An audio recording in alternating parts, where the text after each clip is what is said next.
E ocorreu que uma grande multidão te reuniu e as pessoas de todas as cidades vieram ouvir a Jesus.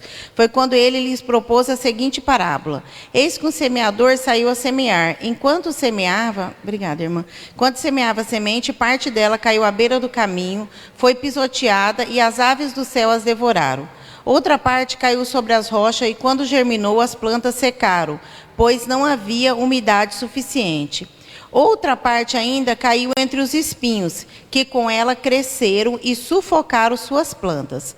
Todavia, uma outra parte caiu em terra boa, germinou, cresceu e produziu grande colheita, a 100 por 1. Tendo concluído esta palavra, exclamou, aquele que tem ouvidos para ouvir, ouça.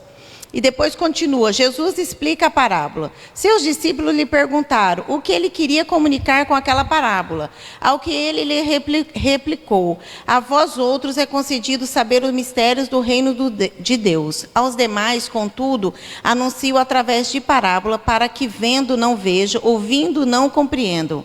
Eis, portanto, o esclarecimento desta palavra. A semente é a palavra de Deus. As que caíram à beira do caminho representam todos os que ouvem, mas não chegam, então chega o diabo e tira a palavra do coração deles, para que não venham a crer e não sejam salvos. A que caíram sobre as rochas simboliza os que receberam a palavra com alegria, assim que a ouvem, contudo não possuem raiz. Creem por um período, mas desiste no tempo da provação. As que caíram entre os espinhos significam as que ouvem, todavia os seguirem ao seu caminho são sufocadas pelas ansiedades, pelas riquezas e pelos prazeres da vida e não conseguem amadurecer. No entanto, as que caíram na terra, em boa terra, são os que, de bom coração e com sinceridade, ouvem a palavra, a entesouram e com perseverança frutificam. Amém? Essa é a palavra que o Senhor colocou no meu coração. Eu já li várias vezes essa palavra, a parábola do semeador, mas hoje de manhã, quando eu estava orando, eu abri a Bíblia e eu li essa parábola.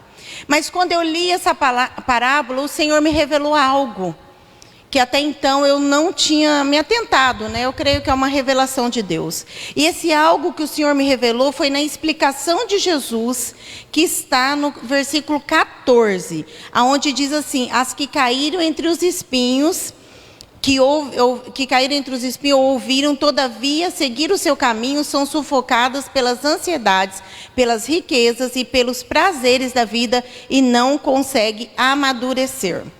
Aqui é o que o Senhor me revelou, e o tema que o Senhor me deu é o que tem frutificado em você. Porque essa parábola está falando da terra. Aqui, o semeador, nós sabemos que é Deus. Ele semeia a palavra, a semente é a palavra. Mas a terra somos nós. E aqui o mistério está na terra. O mistério é que a semente o Senhor tem jogado. A palavra o Senhor tem lançado. A palavra tem saído dos altares. A palavra tem saído da boca daqueles que pregam, daqueles que leem a Bíblia. Mas o que importa aqui, o que está falando essa parábola, não é sobre a semente é a palavra, mas é sobre a terra que essa semente irá cair. O que vai acontecer com ela? A terra somos nós. A terra é o nosso coração. Mas o que o Senhor revelou para mim nessa palavra é sobre os espinhos, é sobre esse 14 aqui, que fala assim, mas aquela semente que caíram entre os espinhos, elas foram sufocadas pela ansiedade do mundo. Cada versão de uma Bíblia diz uma coisa. Nessa versão diz pela ansiedade, pela riqueza e pelos prazeres da vida. E aqui ela fala, não consegue amadurecer. Tem versão, como a outra versão que eu estava estudando hoje cedo, ela fica sem fruto. É uma árvore que cresceu, a semente germinou e ela começou a crescer. Porém, essa semente, essa árvore já crescida, ela ficou entre os espinhos e ela não frutificou. Em algumas versões fala que deu os frutos ruins, não deu frutos bons. Os frutos não conseguiram amadurecer, é o que diz na minha versão. E o que o Senhor começou a ministrar no meu coração hoje de manhã, quando eu li aqui, qual é o espinho que tem atrapalhado você crescer em Cristo? O que tem atrapalhado o seu crescimento espiritual?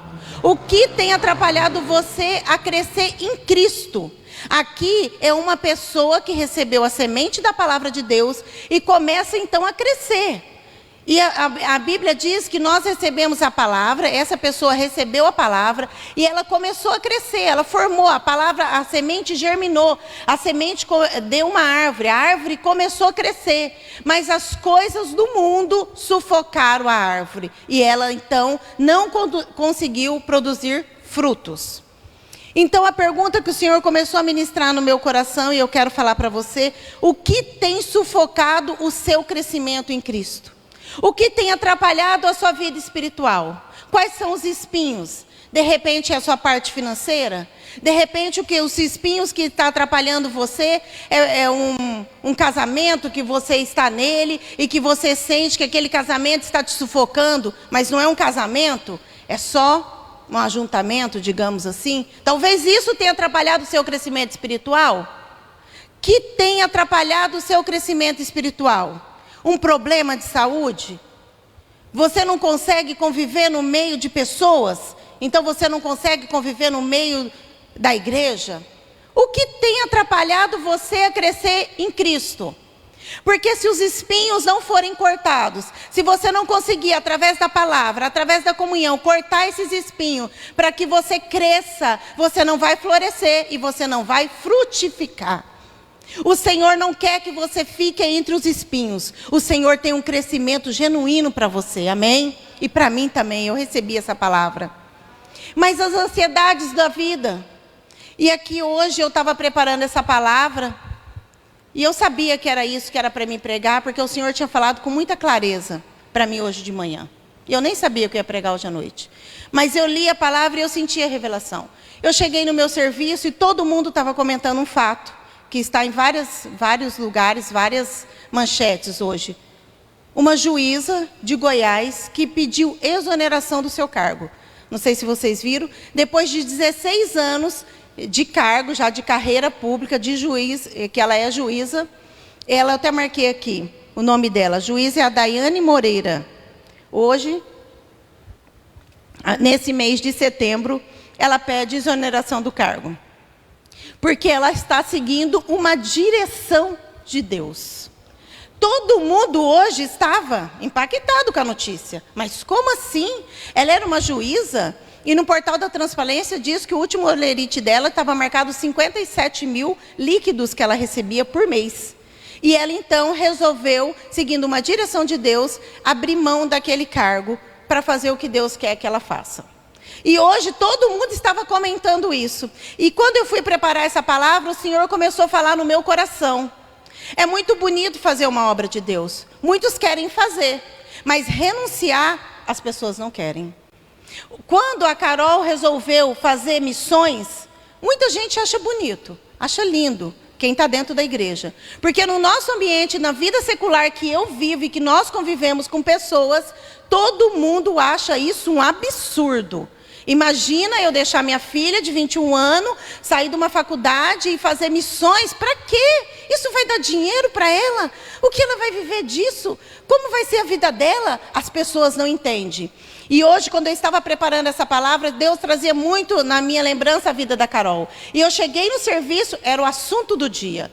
Você acha que é coincidência ou não? Não, não é coincidência. E o Senhor quer saber que tipo de espinho você está disposto a renunciar para viver o que Deus tem sobre a tua vida.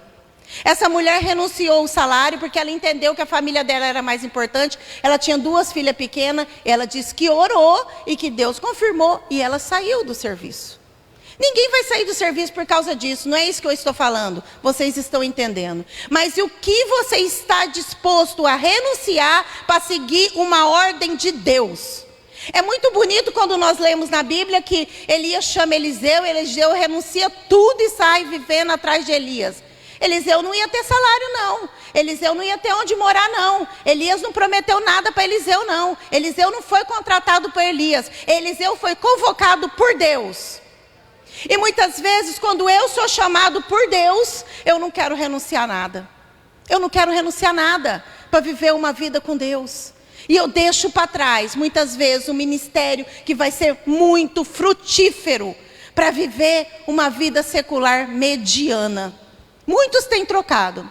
Quando eu estava preparando essa palavra, lembrei muito de um sonho que Deus me deu. Aquilo foi uma revelação para a minha vida. De um casal de jovem, muito jovem, que tinha um grande chamado missionário. Deus chamava eles muito novinho. E eles falaram, não, nós vamos, maior alegria. Mas aí casaram, resolveram, não, agora nós não vamos, porque nós casamos, nós vamos conseguir uma casa. Primeiro eu vou comprar uma casa. Aí aquele casal foi comprar a casa. Deus permitiu. Não, depois nasceu os filhos. Eles falaram, não, agora eu não vou, viu Deus, porque os meus filhos estão pequenos, eu não posso fazer obra com meus filhos pequenos. Deus permitiu, deixou os filhos crescerem. Depois, faltava pouco para aquela mulher aposentar. Deus me mostrou por tópicos no sonho. Aí, Deus chama de novo, aí o homem fala assim, não, mas minha mulher quer aposentar primeiro para depois fazer uma obra para Deus, mas nós vamos. E aí Deus permitiu, a mulher aposentou. Aí a mulher aposentou, Deus chama de novo aquele casal. Aí prepara, eu vi no sonho um navio enorme, eles iam sair numa obra missionária. E aí quando eles estavam quase embarcando no navio, eles ficaram sabendo que naquele mar tinha pirata. E eles não confiaram de novo em Deus. Achou que Deus não era suficiente para proteger eles naquela obra. E eles voltaram para trás. Quando eles voltam para trás, no sonho, Deus me revela que a mulher morre. Ela era acometida de uma doença, de um câncer. E era para mim chegar no homem e falar assim, a sua mulher morreu por tua causa. Porque você era o líder da família e você foi fraco. Você deixou a sua mulher te dominar. Você fez o que ela quis a vida inteira e agora, ainda que você queira fazer uma obra para mim, eu não te quero mais. Era o recado. E eu acordei.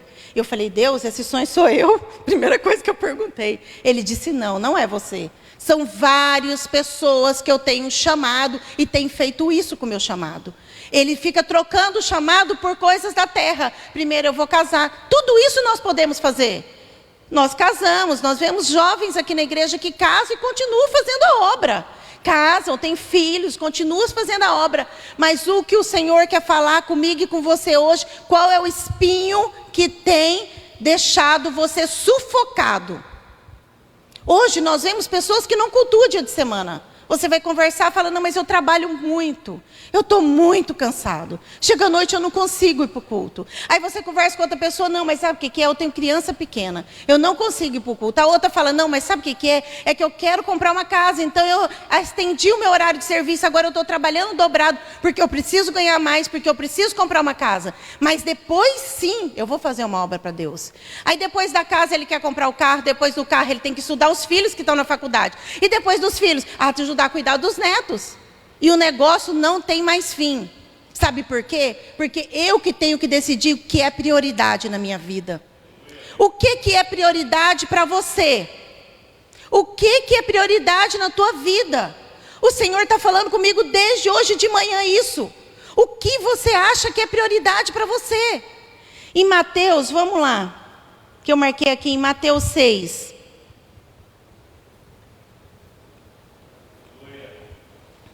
Em Mateus 6,19, diz assim, não ajunteis tesouro na terra. Mas eu quero falar algo primeiro, antes de eu ler. Antes de Mateus 6,19, em Mateus anterior, lá no 10, no 11, no 12, até no 13, é a oração do Pai Nosso. Jesus está ensinando a oração do Pai Nosso. Depois da oração do Pai Nosso, termina no 13, lá no 19, Jesus continua falando, não ajunteis tesouros na terra, onde a traça, a ferrugem consome, os ladrões minam e roubam, mas ajunteis tesouro no céu, onde nem a traça nem a ferrugem consome, os ladrões não minam nem roubam, porque onde estiver o vosso tesouro, aí está o vosso coração. Em Mateus, lá no 25, ele fala, porque andeis ansioso com coisa alguma, o que haver de beber, o que haver de vestir, não é mais a vossa vida mais do que alimento e o corpo mais do vestuário? E depois ele fala, qual de vós, que todos os cuidados que você pode ter, pode acrescentar um côvago na sua estrutura? E depois ele começa a falar assim, se Deus assim veste a erva do campo, que hoje existe e amanhã é lançada no fogo, muito mais não vestirá a vós, homens de pequena fé. E aqui está outra revelação. Sabe por que às vezes eu não decido fazer e crer que Deus vai fazer isso na minha vida? E viver numa dependência de Deus, porque eu não tenho fé. Aqui ele fala assim, homens de pequena fé, vocês não acreditam, homens, que eu vou te sustentar? Era o caso desse casal. Eles não acreditavam que Deus ia sustentar ele. Eles queriam trabalhar, porque eles queriam ter uma segurança financeira. Eles queriam ter uma casa própria, tudo isso nós podemos ter. Mas o meu coração não pode estar só na casa própria. O meu coração não pode estar que eu quero comprar um carro. O meu coração não pode estar, eu preciso do emprego, senão eu vou morrer de fome. Eu preciso entender que quem me sustenta é Deus, quem me veste é Deus, quem me protege é Deus. É Ele que dirige os meus passos, Ele é luz para o meu caminho. E nós temos visto tanta gente preocupada com tantas coisas, menos com o chamado de Deus. Menos com aquilo que o Senhor ministrou no seu coração. De repente você fala assim, irmão, mas eu não tenho chamado para ser um pastor. Não, eu não tenho chamado para ser um levita. Todos nós temos chamados para fazer uma obra de Deus. Há lugar no corpo de Cristo para todo mundo trabalhar. Como Paulo falou, um é mão, o outro é pé, não é outro é a cabeça. Todos nós somos importantes no reino. Hoje, se o Rodrigo não tivesse aqui, a Gabi, como que ia estar transmitindo o culto? Eu não sei mexer. Você sabe? Nós não sabemos. Mas existe alguém nos bastidores transmitindo os cultos. As meninas que louvam, elas estão saindo da casa dela e vêm louvar. E o Márcio no som. Que seria de nós sem o Márcio ali, arrumando para nós. Todo mundo tem um lugar no corpo de Cristo. E o galardão nosso será igual. Não é porque um prega e o outro está nos bastidores que um vai ganhar um galardão maior que o outro. Todos nós temos um chamado. E todos nós vamos um dia passar no tribunal de Cristo para nossas obras ser provadas no fogo. E você já pensou que bonito nós chegarmos lá e o Senhor falar assim, o que você fez, meu filho, com o talento que eu te dei de cantar? Aí você fala, não, sabe o que é, Deus? Mas eu queria tanto uma casa que eu tinha que trabalhar até 10 horas da noite, então eu não podia cantar na igreja. Eu enterrei meu talento. Aí você chega e fala assim, não, sabe o que é? Eu tinha um chamado mesmo pastoral, mas é que eu não quis não, porque estava muito difícil, então eu preferi então ser contador. Eu lembro de um filminho que a Carol passou aqui aquele dia, né, de um vídeo, que muito profundo, que um era chamado para ser pastor e foi ser contador. O outro era chamado para ser o contador e foi ser o pastor. E os dois foram frustrados. Não conseguiram fazer aquilo que era para ser feito, porque eles estavam em lugares errados. Qual é o centro, o que vai dar certo sobre as nossas vidas? Quando eu e você encontrarmos o centro da vontade de Deus. Não adianta, irmãos, não adianta você querer ser uma coisa que você não tem chamado. E não adianta você ter chamado para cantar e você quer fazer outra coisa. Ou você tem chamado para ser um grande evangelista. Nós temos na igreja pessoas que trouxeram muita gente no culto de mulheres. É óbvio que essa pessoa tem um chamado evangelista. Onde ela chama a pessoa para vir, a pessoa vem, é o chamado dela. E nós não precisamos disso. Um pregou, outro convidou, outros limparam a igreja, outros tinham chamado e trouxeram tantas coisas gostosas. E tudo fez a diferença para aquele culto. E quantos elogios, por que as pessoas elogiaram? Era muita gente trabalhando. Era muita gente, o Márcio veio ajudar, muita gente trabalhando, mas era um só propósito, o reino de Deus avançar na terra.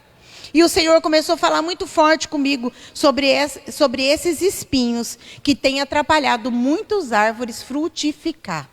O Senhor quer que você seja uma árvore, mas uma árvore frutífera. O Senhor não quer que você seja uma árvore engruviada no meio das coisas do mundo, sufocada. Vem para a igreja sufocado, não consegue cultuar. Ah, só vou cultuar no domingo, porque eu não consigo. Irmãos, eu vou falar uma coisa que o Espírito Santo está falando desde manhã para me falar, e eu vou falar. Todos nós trabalhamos aqui na igreja, todos nós. Eu de manhã eu venho para a igreja, das 7 às 9 da manhã. Nós fomos fazer uma visita ontem, eu cheguei em casa 11h30 da manhã. O meu horário de entrar no serviço é meio-dia. Eu saio do serviço, sabe que hora? 19 horas. Agora eu ainda estou conseguindo às vezes sair mais cedo. Mas o meu horário é às 19 horas. Então, e nós viemos para o culto cultuar. Mas nós fazemos isso com esforço. Sabe por que nós fazemos com esforço? Porque nós amamos fazer a obra de Deus. Nós sabemos que nós nascemos para isso. E não é só porque eu tenho um emprego secular que eu tenho todas as desculpas do mundo para não vir. Eu tenho criança pequena que está na semana de prova dela. Eu tenho um marido que precisa do meu apoio no momento. Eu tenho muitas coisas que eu poderia, desculpas, usar para não vir. no culto, eu não poderia usar? Mas eu não vou prestar contas para o pastor Adervan. Eu vou prestar conta para Jesus no dia que eu chegar de frente a frente com ele. E eu não quero passar vergonha dele falar assim para mim: não, aquele dia naquele culto lá você não foi porque você ficou na sua casa assistindo televisão. Não, eu quero vir. O dia que eu quiser ficar lá, eu posso ficar, eu posso descansar. Não é isso, mas o dia que eu puder vir, o dia que o Senhor mandar eu vir, eu preciso vir. Porque quando eu não venho e o Senhor está mandando eu vir, eu estou em desobediência com Deus. E eu preciso, e eu quero falar algo aqui que o Senhor colocou no meu coração. Por mais que a gente se esforce, o Alisson já pregou aqui com a camiseta do serviço, né? Com a camisa. Ele falou para minha irmã, eu tomava banho, eu comia, eu estava com fome. Então ele comeu e veio para pregar, porque ele ia pregar naquela noite, né, Alisson? É esforço. Mas nada se compara, irmãos, nada se compara. Tudo isso que nós fazemos, tudo isso. E o Senhor começou a ministrar no meu coração hoje. Tudo que nós fazemos, todo esforço que nós fazemos, nada se compara ao que Jesus fez na cruz. Nada se compara. Irmãos, se a gente acha que a gente esforça, hoje eu comecei a meditar nisso. Se você acha que a obra, de repente, nossa, está pesada, eu tenho que ir no culto terça, eu tenho que ir no culto quarta, eu tenho que ir no culto quinta, eu tenho que ir no culto domingo cedo, eu tenho que ir no culto domingo à noite, eu tenho que fazer visita. É pesado. Pesado é que Jesus levou no ombro dele. Pesado foi a cruz de Cristo. Pesado foi as chicotadas que ele levou. Sofrido foi a chicotada. Então eu estava preparando essa palavra e o Espírito Santo começou a falar para mim assim: os espinhos, a pessoa acha que esses espinhos estão sufocando ela. É uma dívida aqui, é um problema no casamento ali, é um problema no filho. Tudo isso está sufocando e a pessoa para de frutificar por causa dessas coisinhas. Queria nós. E o Espírito Santo começou a falar comigo. Se nós estivéssemos naquela via dolorosa e víssemos aquele sofrimento de Cristo, nós íamos entender o que era sofrimento para fazer uma obra. Nós íamos entender quanto ele sofreu para terminar a obra que ele foi determinado para ele. Ele conseguiu terminar. E que você também consiga terminar. Às vezes ele foi se arrastando. Ele não foi alegre, sorrindo, mas ele foi chorando. Ele foi suando sangue. A palavra diz que quando Jesus foi pregado na cruz, o rosto dele era desfigurado, ele nem parecia ser humano, de tanto que ele apanhou. Mas ele não desistiu. Então o que nós fazemos aqui na igreja não é nada perante o que Jesus fez por nós. Nós temos que fazer com alegria, sim. E nós temos que fazer querendo fazer. Não porque o pastor está pedindo, não porque o irmão está pedindo. Eu faço porque Jesus merece. Ele merece. Ele morreu por mim. Ele morreu pelos meus pecados. Sabia que Jesus morreu pelos meus pecados, pelos seus pecados? Foi pelos nossos pecados que ele foi massacrado, que ele foi moído na cruz. E a Bíblia diz que Deus se agradou de ver o seu filho sendo moído na cruz, porque ele sabia que libertaria todos nós. Então que eu e você venha fazer uma obra com alegria, com boa vontade, querendo fazer. E como a palavra diz, tudo que vier na tua mão para fazer, faça conforme as suas forças. Amém? Vamos lá. Vamos lá, eu quero ler outro versículo que o Senhor colocou no meu coração, que está também em Lucas 8, 23.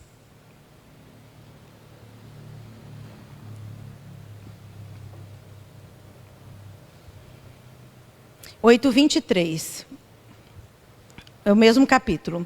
Enquanto navegava, ele adormeceu e abateu-se sobre um lago grande tempestade, com fortes ventos, de modo que o barco estava sendo inundado e eles corriam o risco de naufragar.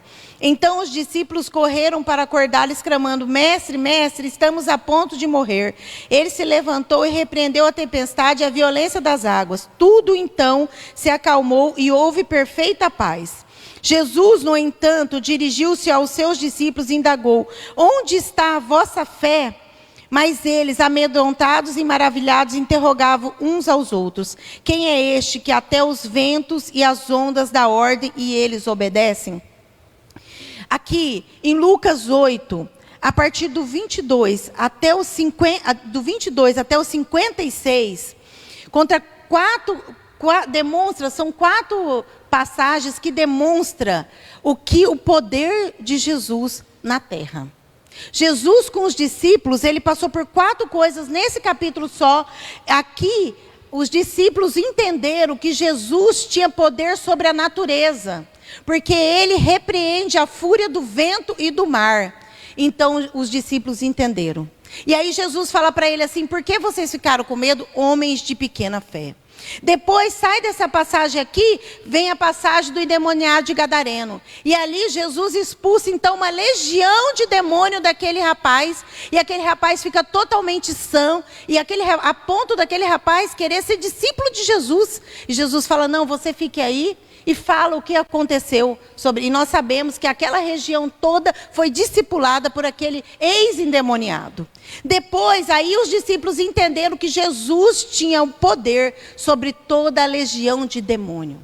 Sabe o que é? Os discípulos tinham que entender. E nós também temos que entender. Saiu dali, então ele volta para Jerusalém. Tem a passagem da mulher do fluxo de sangue. Jesus cura aquela mulher. Só com a mulher tocando ela, sai virtude de Jesus e aquela mulher é curada. Depois, ele ressuscita a filha de Jairo. São sequências. E os discípulos estavam todos vendo. Sabe o que isso demonstra? Eles entenderam o poder de Jesus. Sabe por que muitas vezes eu e você temos pouca fé? Porque nós não entendemos o poder de Jesus. Nós não entendemos como eles entenderam. A autoridade de Jesus estava sobre a natureza, sobre os demônios, sobre a doença e sobre a morte. A autoridade de Jesus, ela está sobre tudo.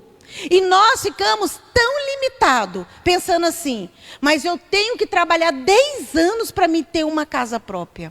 Mas eu tenho que fazer tantas coisas, eu tenho que ir em tal médico lá em São Paulo, porque ele sim vai conseguir curar a minha doença. Nós não entendemos o poder que Jesus tem. Jesus, ele fez todos aqueles milagres, e os discípulos andavam com ele durante todos aqueles 3 anos. Era necessário. Sabe por quê? Porque depois eles seriam as testemunhas de Jesus. E o que eles testemunhavam? Todos os milagres que Jesus fez.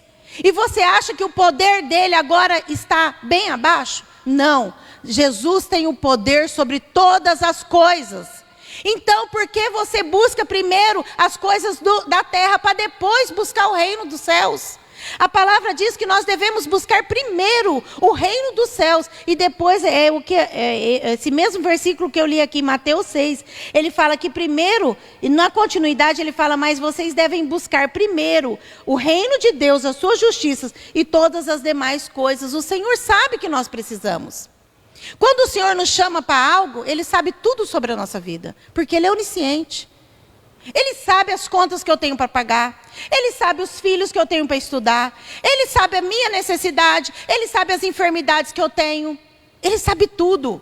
Ele sabe os meus medos, os meus temores, os meus traumas, os meus conceitos, os meus preconceitos. Ele sabe todas as coisas. Mas se Ele te chamou assim, é porque Ele quer te usar assim.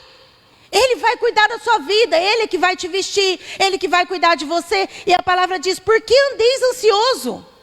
Jesus, ele fala várias vezes, quando ele encontra aquela mulher do poço samaritano, quando ele encontra aquela mulher, ele fala com aquela mulher é transformada, ele fala para ela que ele era o próprio Messias que tinha vindo, ele se revela claramente àquela mulher, e depois os discípulos de Jesus chegam e oferecem comida para ele, fala: mestre, come. E ele fala assim: a comida que eu tenho é fazer a vontade do meu Pai. E o Senhor quer falar para mim e para você: enquanto você não entender que a sua comida, tudo que você necessita é fazer a vontade do Pai, você vai ficar só patinando. Você pensa assim, presta atenção no que você está pensando. Não, eu tenho que primeiro organizar toda a minha vida, para depois eu fazer uma obra. E se Jesus falar para você: não, meu filho, com você é diferente. Eu quero que você venha primeiro e depois você vai começar a fazer o que eu mandar. Irmãs, vale a pena obedecer. Vale a pena seguir a voz do mestre. Se ele te mandar ir para a direita, não tema querendo ir para a esquerda. Não seja teimoso. Vai para a direita. Tem coisas que Deus fala para nós que parece loucura. Parece loucura. Às vezes ele fala alguma coisa Eu escutei um médico falar um diagnóstico da Carol essa semana que eu não entendia.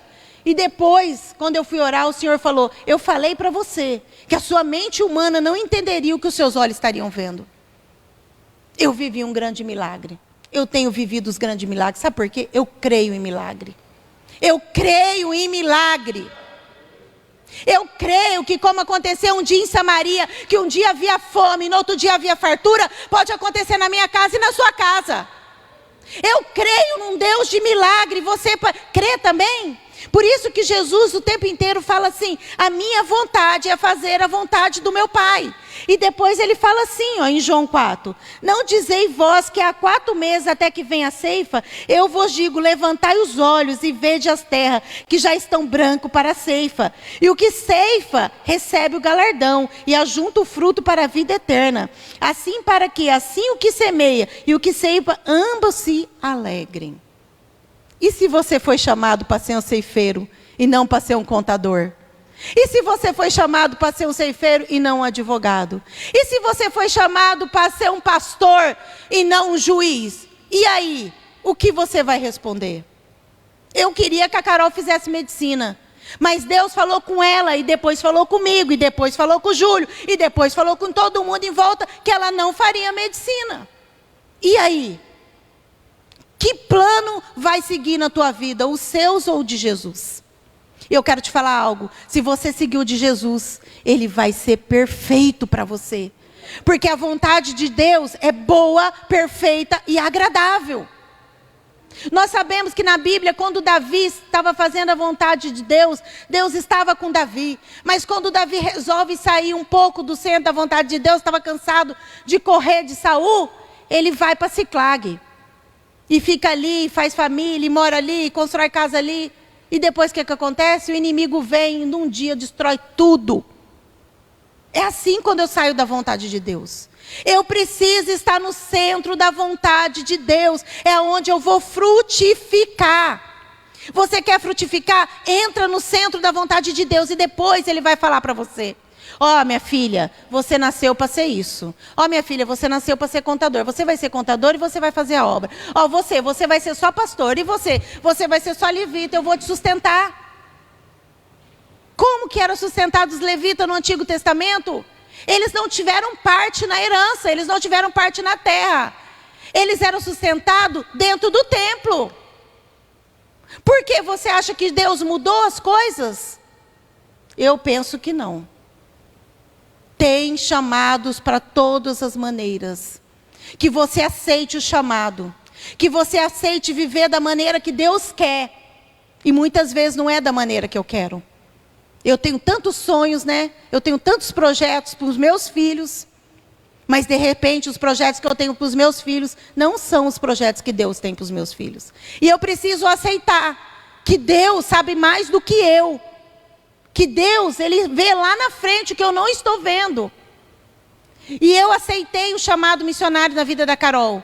Porque eu sei que Deus pode abençoar ela muitíssimo.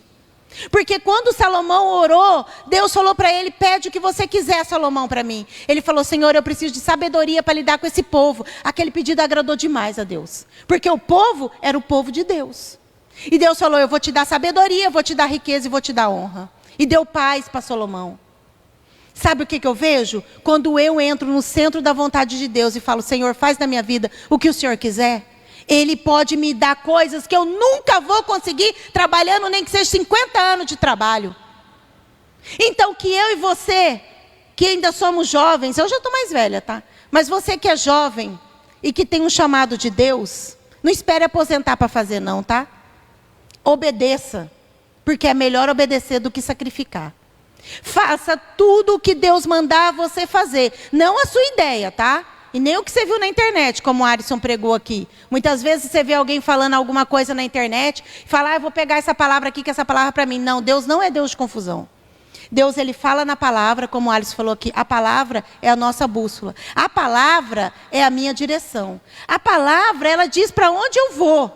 A palavra liberta. E a palavra, ela é luz para os nossos caminhos, ela é lâmpada para os nossos pés.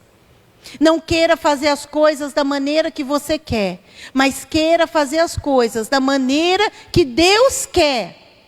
Não tem a parábola do talento? Que o homem, a Bíblia diz que o homem saiu e deixou os talentos. Aquele homem é Deus. Deu 5 talentos para um, deu 2 para outro, deu 1 para outro. O de 5 multiplicou por 10, o de 2 multiplicou por 4. E o de 1 enterrou. E aí o que ele fala? Pro que multiplicou, ele fala servo bom e fiel. E pro que não, e pro que enterrou, ele fala servo mau. Eu quero ser chamado de servo bom e fiel. Que você também queira.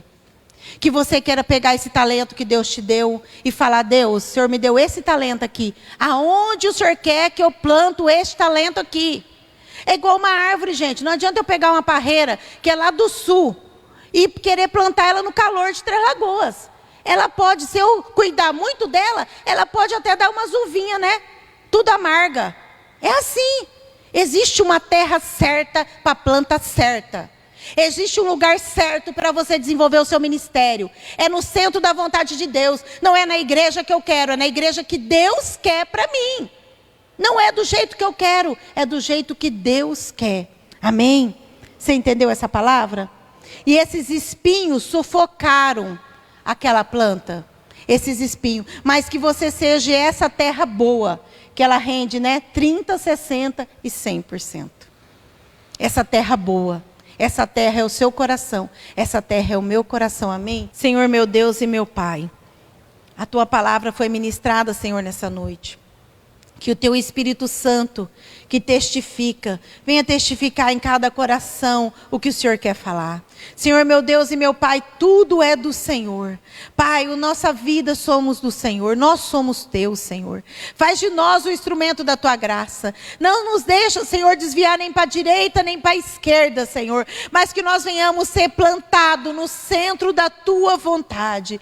Que nós venhamos ser plantados na terra certa, Pai. Pai amado, o Senhor vai tirando agora das nossas vidas todos os espinhos.